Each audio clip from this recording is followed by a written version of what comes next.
Chief Keef, Lil Reese, all right here niggas pull up to New Jersey now. It appears that 6ix9ine is catching up to all of that trash talk. Following his girlfriend's breakup in New York, a startling video is going viral that purports to show Chief Keef was responsible for her death. Supporters claim it's retaliation for their protracted quarrel, and the issue is becoming worse. Let me explain. The shocking footage made all the difference. The video that was just leaked online doesn't require any embellishment, so let's not spend any more time. There's no need to make it dramatic.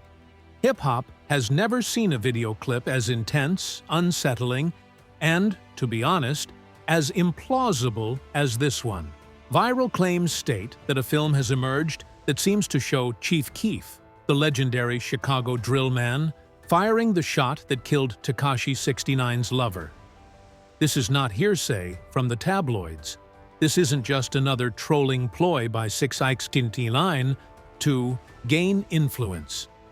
We're talking about a video that has caused the internet to go into overdrive, with admirers analyzing every frame, every pixel, and every second, saying it's the clearest evidence that Chief Keef finally lost it.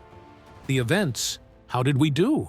A silly internet troll with rainbow hair to a conflict so deadly and life or death that the girlfriend of one of rap's most controversial figures finds herself in the middle of it. There was more to the feud between Chief Keef and Tekashi 6ix9ine than simply music. It was deeply ingrained. It was intimate. Additionally, it was constantly on the verge of bloodshed. The fight was more than just rap sparring when 6ix9ine first began barking at Key's camp. He targeted Sosa's relatives. In ways that other Chicago rappers would never tolerate, he openly disrespected his mother. Even the hosts were taken aback, as Everyday Struggle reported at the time. Said Chief Keef mom could suck my with his mother lips. Like, this getting a little bit out of hand. It was careless. It was risky. Everyone in the culture recognized that it was a cry for revenge. Gunshots on music video sets, threats on Instagram Live, and reports of ambushes. In New York were the forms of reprisal in the city, returning immediately to Los Angeles. This was no longer industry beef. Every fan was watching this battle unfold in real time, constantly refreshing their feed to see who would survive. 6ix9ine was also not going to back down. He was stoking the flames, making fun of near-death experiences, reading the news, and even making fun of his own impending demise. He quickly took to IG to shoot down the rumors and have some laughs, asking people what song he should play at his funeral. It's not bravery. That's being careless.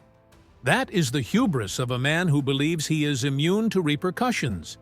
Chief Keef was portrayed as the antagonist of this tale for many years. A generation of shooters was influenced by the ruthless drill rapper.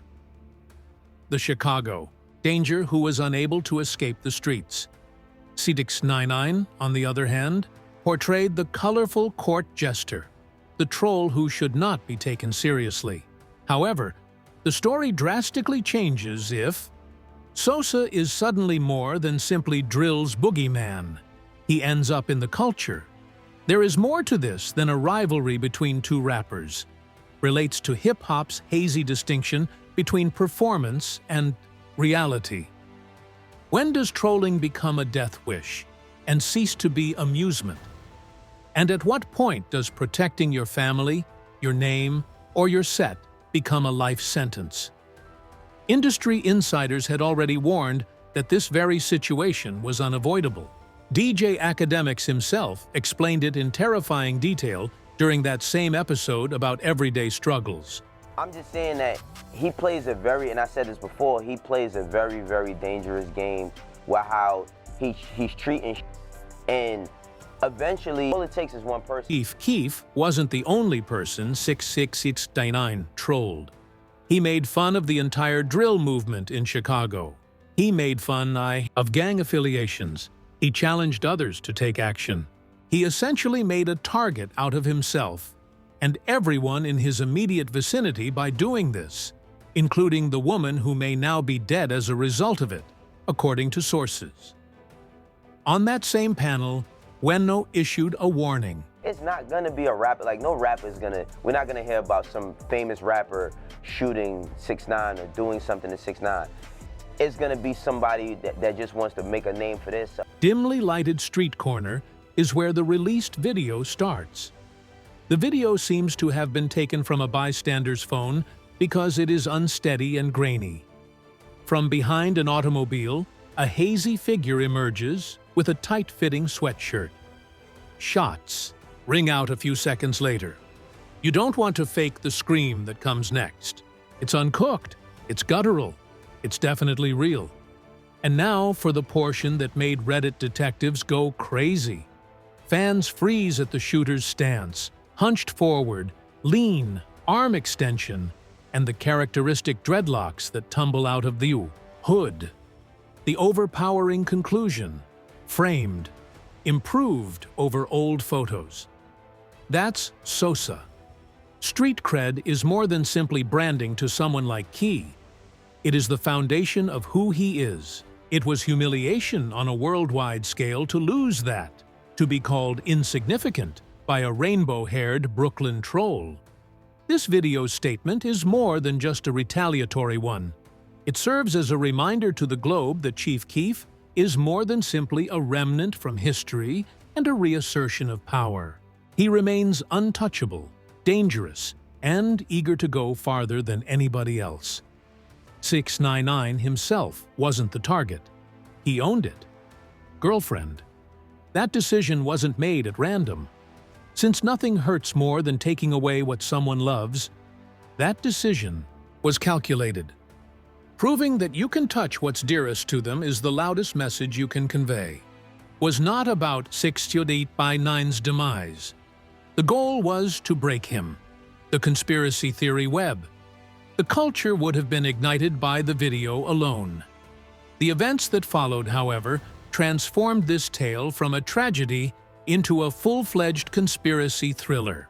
The internet was inundated with speculations, outrageous allegations, and flimsy connections within hours of the video's leak. And what I'm seeing in the comments is where people were saying that it got something to do with 6ix9ine. How can you automatically just say that? However, the image that appears when you align them side by side is more terrifying than anything we have ever seen. Whether 6ix9ine's fiancé was the intended target was the most obvious question. The answer is no for fans. Users expressed in Reddit posts that the shooting appeared too neat and accurate, as if the shooter knew exactly where to be and when to fire. The girlfriend wasn't the one they came for, according to some. Simply put, she was at the wrong time and place. Others didn't believe it. They said that the girlfriend was always the target, and that Keef, or whoever was in control of the gun, purposefully pursued her harm 6ix9ine as severely as possible since she was his Achilles heel and shield. According to one conspiracy video, if you remove the laughter, then there's the notion that says Chief Keef wasn't even the shooter. Analysts dissected the leaked video bit by frame. The silhouette didn't fit Keef's physique, according to several. Others drew attention to irregularities in the gun itself, the stride, and the arm length. It might have been a doppelganger. A hired shooter disguised himself as, consider the ramifications. The motivation would be very different if it had been constructed to resemble Chief Keef. It's no longer about retaliation. The goal is to ruin Keef's reputation, accuse him of a murder, and start a conflict that will engulf both sides. Almost immediately, rumors began to connect the hit to other 6ix9ine enemies, including competitors from New York, Chicago gangs, and even business leaders who may have previously asked Tekashi to keep quiet. Everyone was brought down by his actions. There was more to this than a rivalry between two artists. Business agreements, relationships, and betrayals were all on the line in this powder keg. In addition to being impolite, Tekashi's trolling was expensive. He put tours, collaborations, and sponsorships at risk each time he made fun of someone.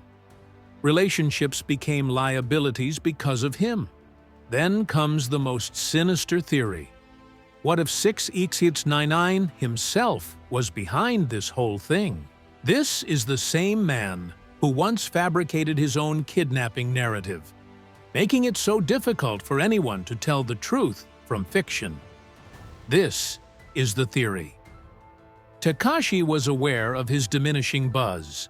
Because he was aware that his adversaries were circling, he pretended that his fiancée had been murdered and made headlines for weeks. The problem with that? The theory is clear. Why jeopardize his loved one's life? Conspiracy theorists, however, contend that anything may be a fake if there is enough money, smoke, and mirrors. The rawness of that cry and the very real panic recorded in the video make it difficult to think it was just another stunt, even with the blood squibs, crisis actors, and shaky mobile phone film. A second, shorter, blurrier, and considerably more unsettling clip appeared. This follow-up video, which was freeze-framed and enhanced by amateur detectives online, seems to capture the seconds following a figure thought to be Chief Keef leaving the scene and throwing something metallic onto the ground, in contrast to the initial video, which showed the gunshot itself. It appears disturbingly similar to a pendant. Not just any pendant, though. For years, the crew has been spotted grooving while wearing a chain that looks like one of the Glory Boys' entertainment pieces. Was this an intentional piece of evidence left behind to establish authorship, a calling card, or a signature? Was that a plant instead, to suffer the consequences? Some started criticizing the industry as a whole. The hypothesis was that 6ix9ine had been too unstable, dangerous, and unmanageable. Not only were his antics garnering media attention, they were alienating police enforcement, boardrooms, and corporations who didn't want to be associated with a musician who was frequently implicated in gang warfare, shootings, and kidnappings. What better way to accomplish two goals at once than to orchestrate a catastrophe that deprives him? His power and simultaneously discredits Chief Keef? 6ix9ine is simpler to manage when he is destabilized. Keef loses his influence on a new generation of rappers after being accused of murder. The truth is irrelevant to the machine of stability, is important to it. The most terrifying thought was that perhaps the girlfriend wasn't merely a victim. Too much knowledge. Tekashi was concealing new information from the public. Powerful people wanted new information about betrayals, transactions, and money to be hidden. Her passing wasn't merely a message to Tekashi, if that's accurate. The task was one of cleanup. However, the truth remains, regardless of whether you think she was a purposeful target, collateral damage, or something far more complex. There is a video. It is visible and depicts a person pulling the trigger. Why have the authorities failed to issue a clear statement? How come no one has been taken into custody? Why do we still have paranoia, rumors, and silence, rather than responses? Some claim that this is due to the inconclusive nature of the evidence. Some people think that the reason law enforcement doesn't want to solve this is because revealing the truth will bring too many people, organizations, and shady transactions to light. The truth is concealed when it poses a danger to authority, the fallout, and cultural reflection. The footage that was leaked was startling. The plots were terrifying. However, the fallout has left many. A harsher reality emerged once the smoke cleared and the theories began to settle. There was more than one shooting involved. It was about the long-simmering animosities, alliances, and beefs. Furthermore, 6ix9ine's girlfriend was more than a mere spectator in that web. She was the target. Tekashi had more than simply foes. They were in his armies. His name was Poison, and he lived in Chicago, New York, and Los Angeles. His entire life was framed by his persistent trolling, his testimony in court, and his ridicule of his deceased competitors. The individuals closest to you wind up in the same line of fire when you make a target out of yourself. Consider the drill scene in Chicago. Chief Keef, Lil Reese, and the old block lineage were all criticized by 6ix9ine, who found it amusing to make fun of fallen legends like Lil Jojo. It was internet banter to him. It was life or death to them. Names engraved on gravestones are not to be played with. Wounds that are still bleeding are not something you laugh about. Now the beef between the two rappers, it dates back to Keef's feature on Trippie Redd's song, I Kill People. He fired back, questioning if Keef's street cred is still intact. Tekashi's relationship with the Nine. Trey Bloods collapsed spectacularly in New York. Testimony in court exposed betrayal after treachery, with Tekashi turning against the same people he had previously claimed to be protecting. Tekashi was not family to them. He was paid. Loyalty vanished when the money stopped coming in and the heat became too great. He was shown running his mouth, taunting rivals, and acting like the same old rainbow-haired troll who believed he was untouchable on Instagram in the weeks before the released tape. However, he was still protected in 2018 compared to 2025. Because the money was coming in, he had a whole gang of people who were willing to ride for him back then. The devotion has vanished, and the money is now thinner. Now, with no shield to stop it, every threat he has ever made and every bridge he has ever burnt hangs over his head. Who is the first to suffer? Not Tekashi, personally, as everyone is aware of his extreme caution. His closest friends and family are the ones without security. Team, the ones that are simple to locate, contact, and harm. You target the queen in the streets when you are unable to touch the king.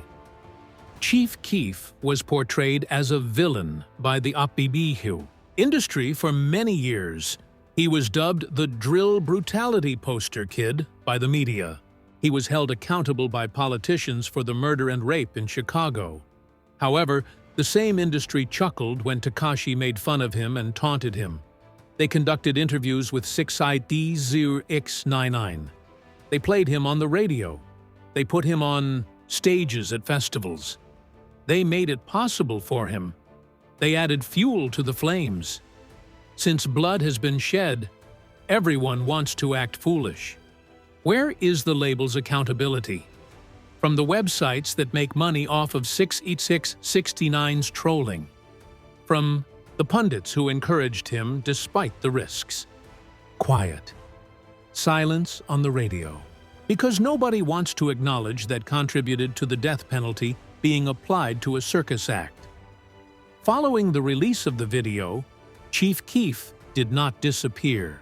He didn't make an announcement. He made no affirmations or denials. He did what he typically does instead. He spoke loudly. It began quietly. An arbitrary Instagram story with a grainy image of a firearm on a table and the words, "Ain't nobody safe."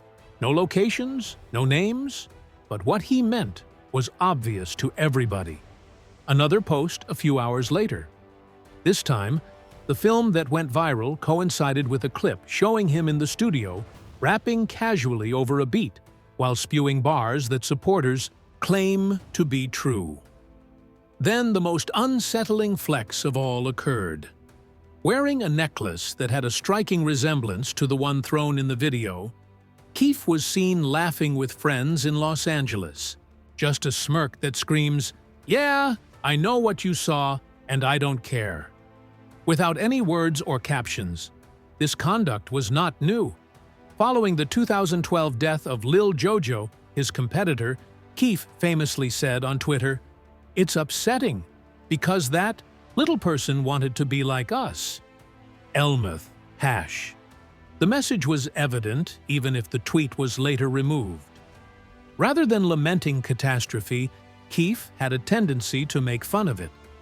He did not immediately deny involvement in a shooting in New York in 2018 after 6ix9ine himself survived. Instead, he appeared unconcerned on social media, grinning and letting followers make their own judgments. History was being repeated in 2025.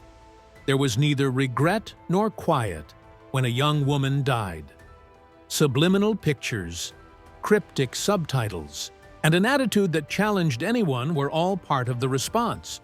Keef got precisely what he wanted from that loudmouth. He remained popular as a result. Fans continued to discuss it. The idea that Chief Keef is still deadly, untouchable, and the same youngster from the 63rd who turned drill into a movement was maintained. Not all of your Instagram posts, captions, and subliminal bars are live.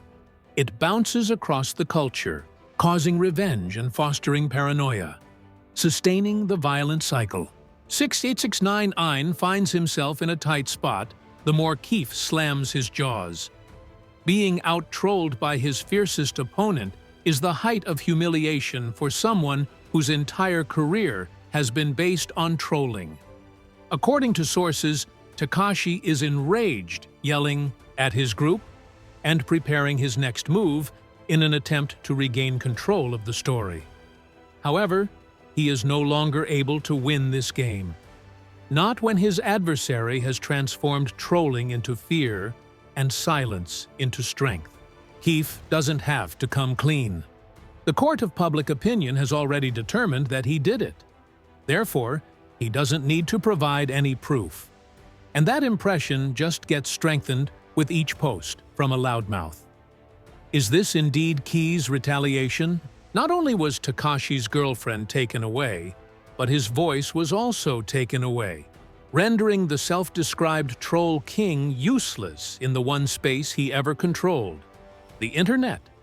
It's functioning if so. K's loudmouthing is keeping the fire going, even though the video may have sparked it. He's crafting a new chapter in hip-hop feuds with each cryptic flex, cunning smile, and unsubtle comment, one in which there is no distinction between virtual combat and actual tragedy. There is more to this than two rappers exchanging jabs online and off. A culture where every post seems like a bullet, where every bullet feels like a post, is at issue. It promotes loud mouths over quiet truth, violence over peace, and chaos over clarity. Tekashi is battling for relevancy rather than retribution if Chief Keef has really mastered that cycle. And it may already be too late based on how this story has developed. The alleged violence and the conspiracy theories around it are not the only things that make this case genuinely exceptional. Law enforcement organizations should have been outraged by this by now, but they have been completely silent.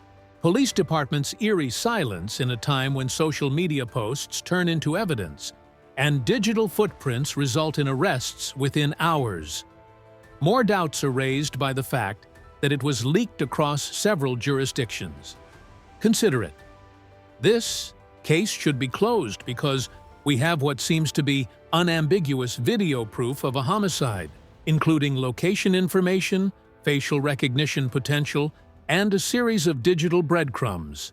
However, weeks have gone by with no press conferences, arrests, or formal announcements from the LAPD, NYPD, or Chicago Police Department. It's almost synchronized how complete the silence is, when you take into account how law enforcement usually responds to high-profile rape cases. This tendency seems even more dubious. Within months of XXXTentacion's murder, arrests were made. Suspects were identified quickly after Pop Smoke was killed. The person who shot Nipsey Hussle was apprehended in a matter of days. However, radio silence is a case involving two of the most contentious individuals in hip-hop. According to some investigators, the quiet is the result of unclear jurisdiction. The victim had connections to a third city. The shooting allegedly took place in one, and the main suspect lives in another. The FBI and other federal agencies that usually oversee multi-state investigations involving public individuals have not publicly acknowledged their knowledge of the case. Law enforcement is purposefully keeping silent since the case involves classified monitoring techniques, according to a different theory that is gaining support among legal experts. According to 6ix9ine's own court records, federal agents have been using advanced digital tracking in recent years to keep tabs on well-known rappers, especially those who have a history of gang affiliations. His associates were extensively wiretapped and monitored on social media, according to a federal complaint. The police may be reluctant to press charges that would reveal their tactics in court if the leaked material originated from federal monitoring, either directly or through parallel construction. Agency use of classified intelligence to direct investigations is made possible by the parallel construction technique. Then construct arguments based solely on evidence that is available to the public. However, they are left with no other option, when the only proof is the actual classified surveillance. Let the case go unsolved or divulge state secrets. The technical quality of the released footage lends credence to this argument. Although classified as bystander footage, professionals in digital forensics have identified a number of irregularities. It looks like the image stabilization is too advanced for a cell phone. The sound quality is indicative of high-end recording gear. Most revealingly, the metadata, digital fingerprints that indicate the time, location, and method of a video's creation, has been thoroughly cleaned up. The typical citizen does not know how to remove metadata professionally. It needs specific software and technical know-how, usually found in upscale private security companies or intelligence services. The fact that someone took the trouble to clean up the digital trace of the video indicates that they were either following operational security procedures or sought to protect the source. The hip-hop community's reaction, meanwhile, has been similarly perplexing. Usually, industry figures quickly demand de-escalation, unity, and peace when violence breaks out between well-known artists. Statements are released by record labels.